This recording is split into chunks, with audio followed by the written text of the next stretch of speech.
जन्नत इस घर में पहली बार आई और किचन में नमक कहाँ है वो उसे पता। आपको वो हार्डली जानती है, लेकिन आपकी एलर्जीज के बारे में पता, आपकी पसंद, आपकी नापसंद, एवरीथिंग। ऐसी बातें कोई अपना ही जानता है। दो अजनबी के बीच ऐसा क्या रिश्ता?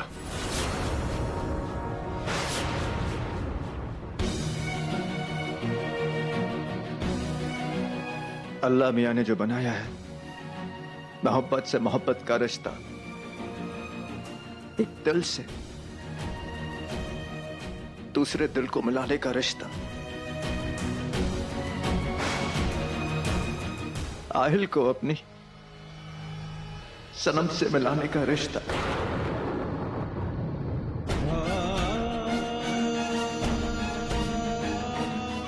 अब जो बात यूं खुली गई है,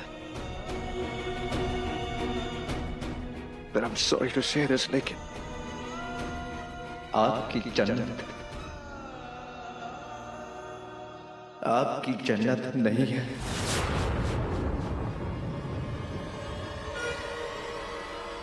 वो मेरी सनम है, मेरी सनम है, मेरी सनम है।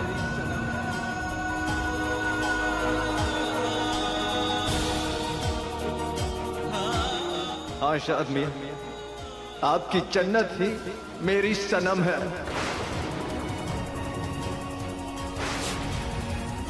ये बात मैं सनम को बहुत पहले बता देता, मगर इनकी दिमाग की हालत इतनी नाजुक थी। आपने जन्नत को नहीं बताया, अंडरस्टैंड। मुझे क्यों नहीं बताया?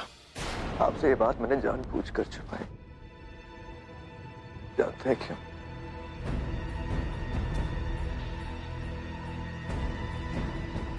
कि सनम की वजह से।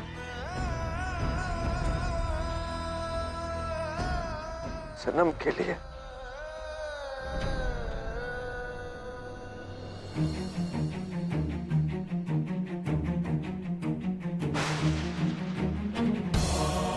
अगर आपको ये बात बताता तो ये बात सुनकर आप पर क्या बीतती, और आपको ये परेशान देखकर सनम पर क्या बीतती। इसलिए मैं खामोश रहा। अल्लाह जानता कि ये खामोशी मुझ पर कितनी भारी गुजरी है। कहते हैं कि हाथ में रखे अंगारों को छिपा सकते हैं, मगर मोहब्बत के सामने छिपाना तो अल्लाह ही जानता है कैसे हो सकता है।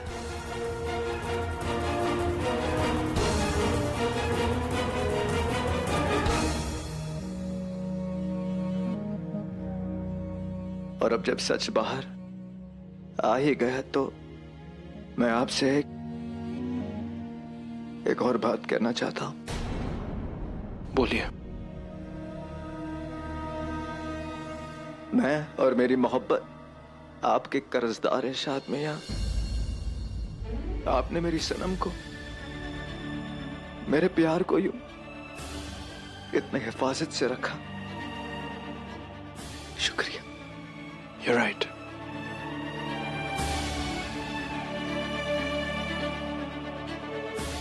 एक सच मैं भी बताना चाहता हूं। आपकी आंखों में आपकी सनम के लिए दीवानगी मैंने देखी है।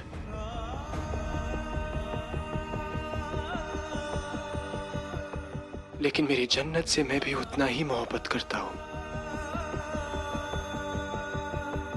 पर अफसोस, हम दोनों की मोहब्बत में से सिर्फ एक की ही मोहब्बत जीत सकती है।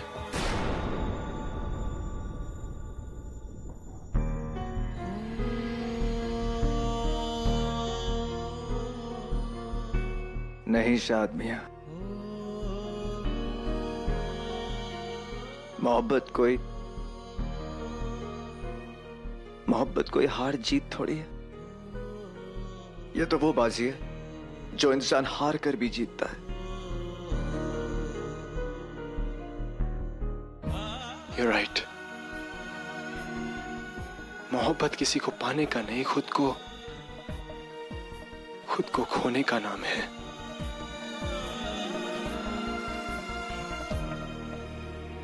बेइंतहा मोहब्बत करता हूं मैं जन्नत से। उसे खुश देखना मेरी जिंदगी का मकसद है।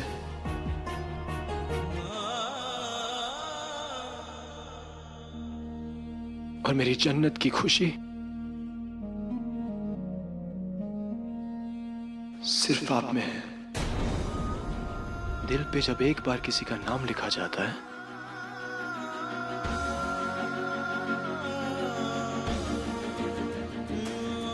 तो जिंदगी भर वो उसी नाम के लिए धड़कता है। आपकी सनम सिर्फ आपकी है। एक बार आपकी सनम ठीक हो जाए, I'll tell her everything. नहीं नहीं, बिल्कुल नहीं। अगर सनम सुनने की हालत में होती तो मैं उसे ये सच्चाई कब की बता दिया होता। कुछ नहीं होगा उसे। नो नो नो, सीरियसली, अगर वो ये सच सुनने की हालत में ना हुई तो कुछ भी नहीं होगा उसे। And I promise you कि सनम और आहिल को मिलाने के लिए मैं जमीन आसमान एक कर दूंगा।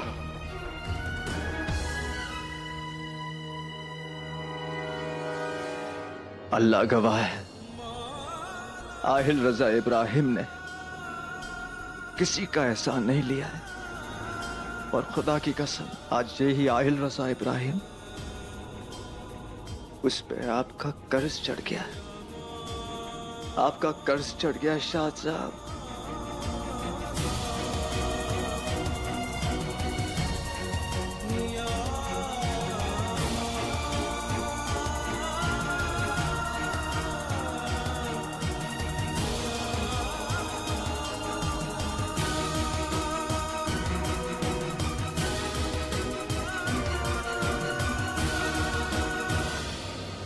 तुम्हारी अम्मी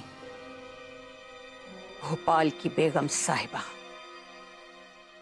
अरे उसने तो अपने ताज में एक एक हीरा मुझसे चुरा कर लगाया। उसने ना सिर्फ मुझसे मेरा घर छीना बल्कि मेरे शौहर को, मेरे अपनों को मुझसे जुदा कर दिया। कसम खाई थी मैंने कि मैं कभी उसकी तरफ पलट कर भी नहीं देखूंगी, लेकिन मेरी मजबूरी मुझे फिर से इस घर में खींच ले आई।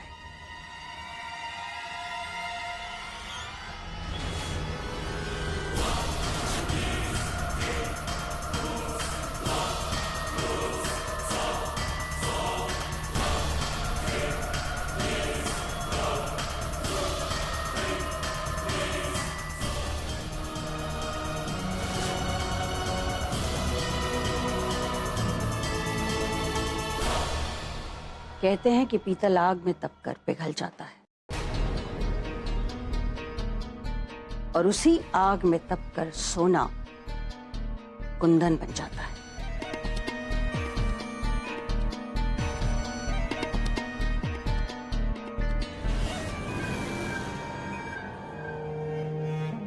उसी जिल्लत की आग में तपकर मैं भी पिघल सकती थी, लेकिन मैं उस आग में तपकर सर जूड़ा बन गई।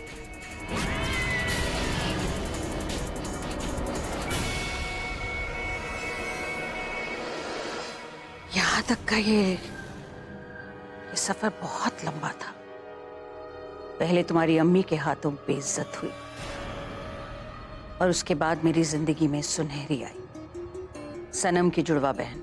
मैंने फिर अपनी किस्मत पर दांव खेला और सनम को अगवा कर सुनहरी को उसकी जगह आहिल की बीवी बनाकर भिजवा दिया, ताकि आहिल की जायदाद जो आहिल और उसकी बीवी की दस्तखत के बाद तनवीर को मिलनी थी, वो तनवीर को न मिलकर मेरे पास आ जाए। पर मेरी किस्मत मुझ पर मेहरबान थी और मैं अपनी किस्मत पर। सुनहरी की मदद से मैं वो सब कुछ बस हासिल ही करने वाली थी जो तुम्हारी अम्मी ने मुझसे छीना था कि आखिरी वक्त पर सनम वापस आ गई। और बस फिर दोनों बहनों ने मिलकर सब कुछ बर्बाद कर दिया।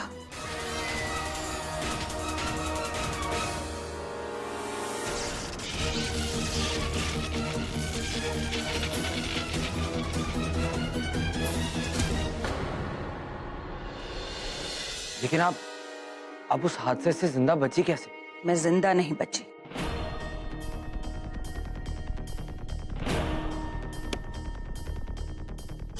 ये फॉर्म फिलअप करने के बाद डेड बॉडी को मुर्दा घर ले जाइए।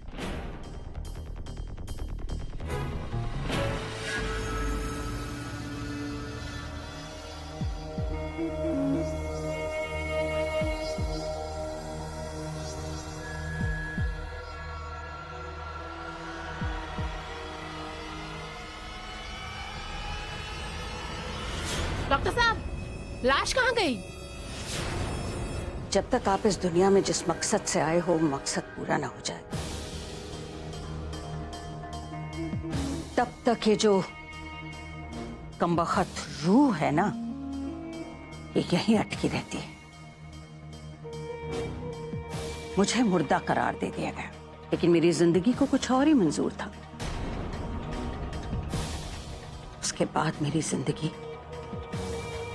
जहन्नुम से भी बदतर हो गई थी। मैं जानती थी कि मैं वापस तनवीर के पास गई तो वो मुझे मार डालेगी। मेरे पास कुछ भी नहीं बचा था। जिंदगी अपने ही कंधे पर बोझ बन गई थी। मुझे तो लगा कि मेरा आखिरी वक्त आ गया है, लेकिन तभी मुझे अंधेरे में एक रोशनी नजर आई। किस्मत पलटनी हो तो दुबई से बेहतर कोई जगह नहीं। भाई किस्मत अपनी पलट जाए, सरजुड़ा तक ये सामान पहुंचाने वाला मिल जाए। ढूंढ तो मैं भी रहा हूं, लेकिन इस नशीले जहर को पहुंचाने के लिए कोई तैयार नहीं होता। बेवकूफ हैं वो लोग, बेवकूफ। अरे वो ये नहीं जानते, वो उस नशीले जहर के बदले एक नई जिंदगी देते हैं, पर ये काम करने वाला मिल जाए।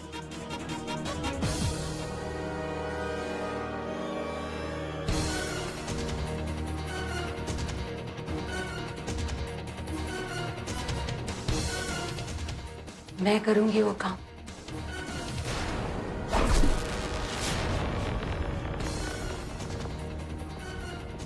रजिया भी कभी भी अपना कोई काम अधूरा नहीं छोड़ती। मैंने सरजूडा तक सिर्फ उनका सामान ही नहीं पहुंचाया, बल्कि सरजूडा को भी उनके खुदा तक पहुंचा दिया।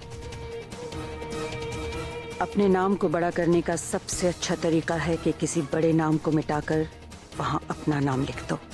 उस दिन से दुबई में मुझे एक नया वजूद मिला, सरजूडा का। इंसान तब और भी ज्यादा मजबूत हो जाता है जब उसके साथ काम करने वाले भी मजबूत हों। सरजूडा बनने के बाद मैंने तुम्हें बहुत ढूंढा और फिर तुम्हें ढूंढ निकालकर तुम्हें भी एक फौलाद बनाया।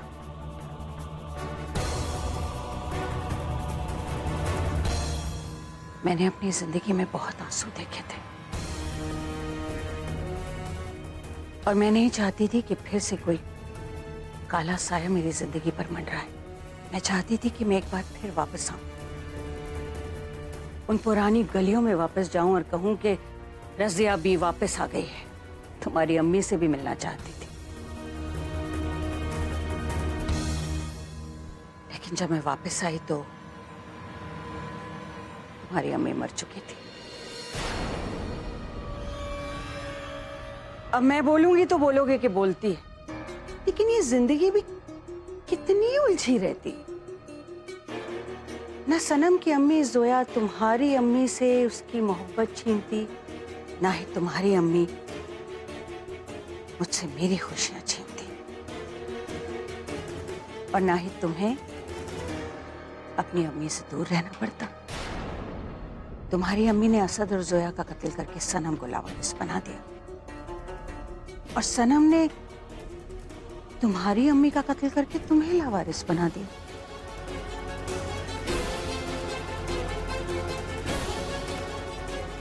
और देखा जाए तो उस हिसाब से अब तुम्हारी बारी है।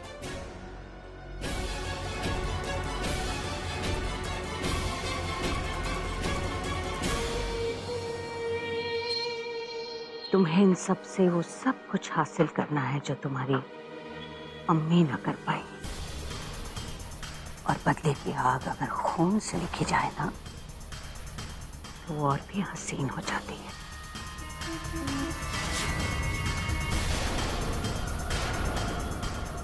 आहिल और सनम को बर्बाद करके तुम्हें उनसे बदला लेना होगा। यही अल्लाह की मर्जी है।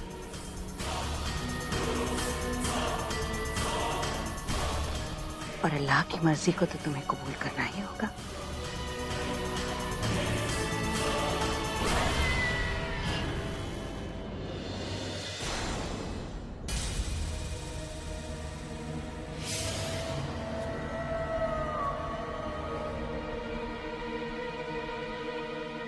तनवीर की बेटी अपनी माँ का बदला लेने आई और ये मुमानी इस घर को वापस हासिल करने। पहले जिंदगी बेवफा हुआ करती थी, अब तो मौत भी वफा नहीं करती। देखो ना, मौत ने मुमानी को गले से लगाकर छोड़ दिया। एक तो मैं नाजुक, ऊपर से फूलों सा मेरा दिल, और ऐसे ही मुर्दे उठ उठ कर घर में आने लगे ना तो एक दिन पक्का मेरा दिल धड़कना बंद हो जाएगा। और ये मुमानी तो कब्र से उठकर आई है। शैतान है, शैतान। क्यों?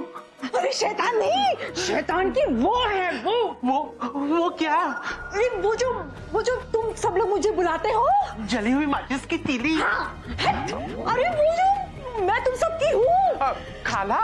शैतान की खाला है वो। देखो ना, एक दुश्मन की बेटी को इतना ताकतवर बना दिया। एक लावारिस होते हुए भी आज वो भोपाल की मेयर बन गई है? और अब दोनों मिल गई है। अब क्या होगा?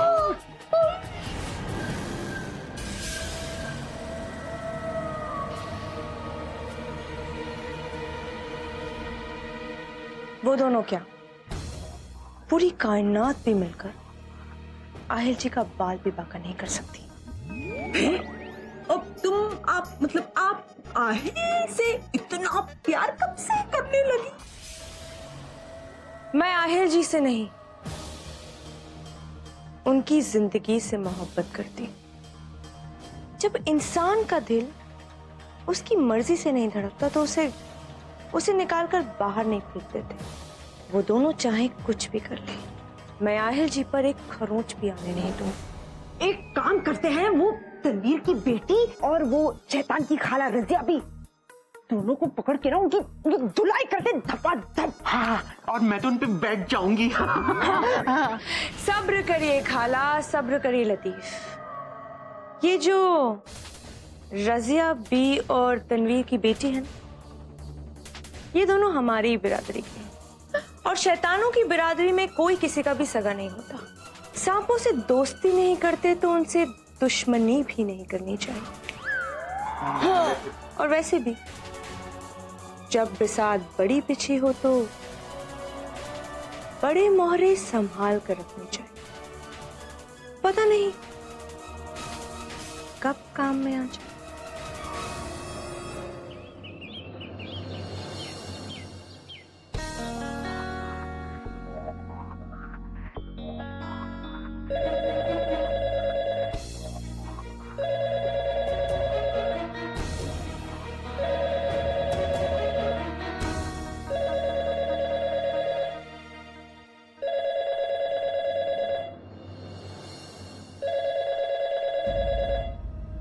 या अल्लाह, घर के सब लोग कहाँ चले गए हैं?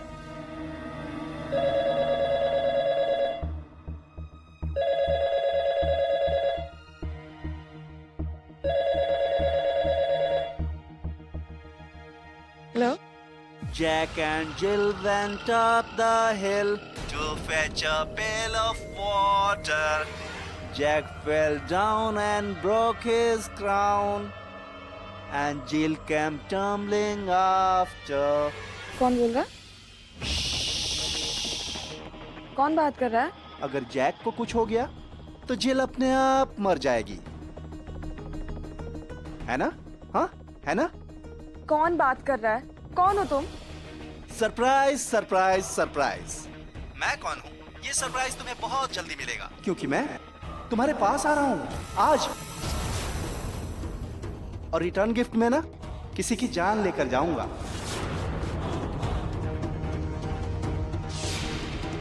आज इस घर में किसी की मौत होगी।